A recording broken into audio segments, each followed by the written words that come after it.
Once again, my name is Clifford Guzman. Hafaday and buenas to everybody. I'm very pleased to be your moderator for this panel session. We're going to do a little departure from what we did in this last panel. Basically, this is more about discourse and discussion in some of these issues that are a little bit more closer to home, to our families, our villages, and certainly our community. And so what we're going to do today is I'm going to introduce our panel members, and then I'm going to allow them 2 to 3 minutes to give their own perspective on the social and cultural impacts that the military buildup on Guam might bring to bear on our villages and our community. And then we're going to ask some questions, try to get some of that dialogue going, and then we're going to, time permitting, throw it out to the audience to again ask more questions. This is really about discussion, trying to pull some information and trying to pull some ideas and some concepts. And we hope that it'll be lively and it'll be vigorous for everybody. So let's go on. I'm very pleased to have this distinguished panel here today. And I'd like to begin by introducing our first panelist. She is an assistant professor of social work at the University of Guam. Ladies and gentlemen, Dr. Lisa Linda Natividad.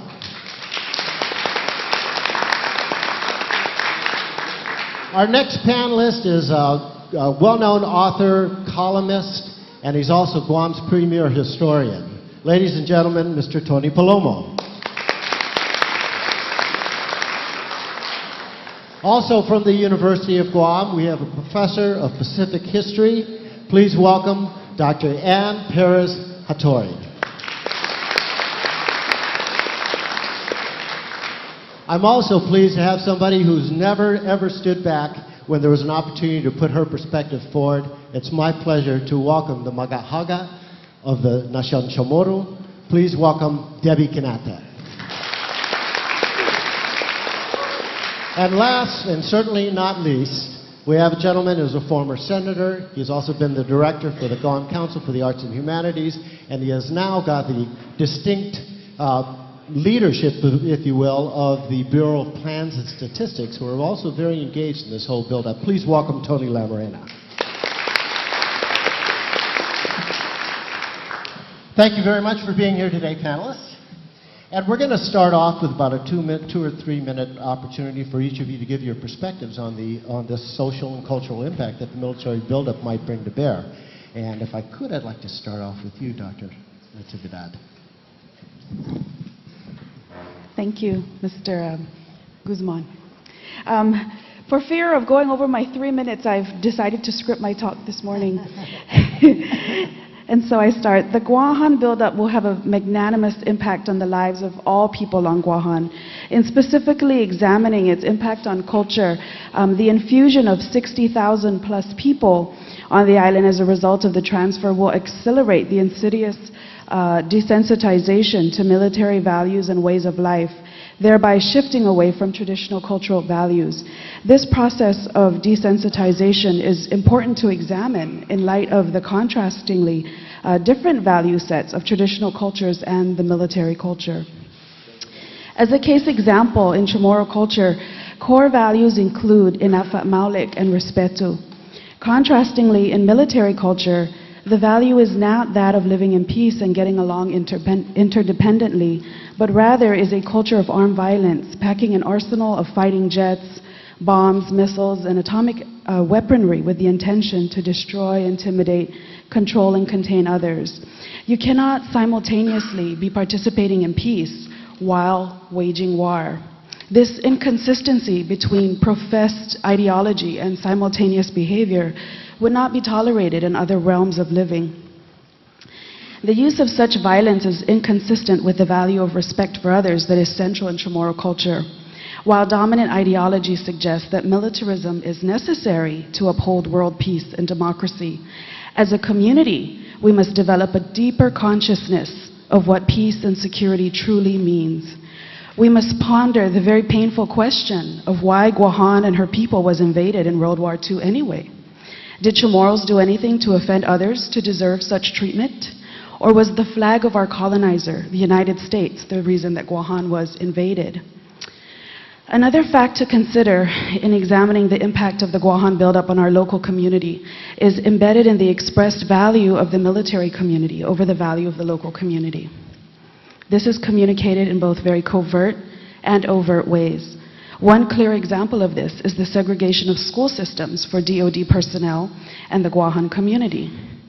Desegregation was outlawed in the United States many years ago, yet the Guam Department of Education was found to provide substandard education, leading to the development of the DODEA school system. We must ask ourselves, if the U.S. government truly values the Guahan community, why were the resources that were used to develop DODEA not used to improve our local school system, thereby affording equal access to a quality education for all? Let us not forget that we are U.S. citizens. There are many not so obvious examples of how we as a community have bought into the idea of the increased value of the military on our island. Why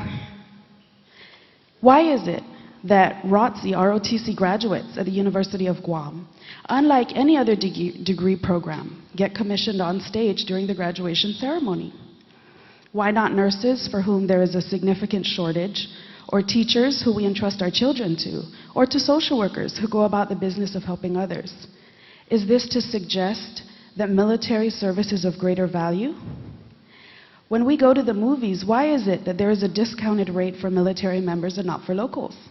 Likewise, with the purchase of cars, the entrance fees to Coco's Island, and many, many more perks are afforded the military, and not the remainder of the community. Given this realities, I cannot accept the governor's notion that there is no fence line separating us. The standard of living on base versus off base is so stark with rising poverty rates outside the fence line. This second-class citizenry status is rooted in our colonial status as an unincorporated territory of the United States. Living on Guahan, there is an inescapable military footprint that suggests that to affiliate with the military is to be an American, is to be successful, and ultimately is to have greater worth and value. Consequently, Chamorros experience feelings of inadequacy and dispossession on their very homeland, rendering us a social condition today that is consistent with other oppressed indigenous communities throughout the world. We are a community whose members manifest as those who are imprisoned, poor, sickly, landless, and disenfranchised. Situ Ismasi.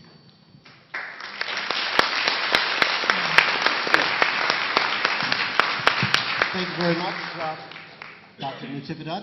Mr. Paloma, would you please give us a 2 to 3 minute opening statement? That's a long 2 minutes. You can have my 2 minutes. Anyway, the thing I want to mention, though, is that there has to be an understanding that the people who can claim Guam first would have to be the people living here, mostly Chamorros. And I see the military simply here as a tenant, here temporarily just in case of any problem in this part of the world. But they're not here as the priority. No, it's us who are here. The problem I see is that we don't exert our rights to this matter. And I'm sure the U.S. also understands that. But we have to understand that when they make decisions in Washington, they see Guam as a military base more so than a civilian. And what I'm afraid of is that if we continue to build up the island militarily, we're going to lose the tourism. Because people would not want to have a vacation on that military base. That's my feeling. In the long term, if we build up the military, we're going to minimize tourism. And I've always felt that tourism was the best thing that could happen to Guam because it's a clean industry, you know, and we make money and we live comfortably. But the thing that we have to be careful with is that we should allow the military here because that's a national interest, but only to a certain extent, not at the expense of the people of Guam. That's my feeling. If we follow that, I think it's okay. Thank you. Thank you very much.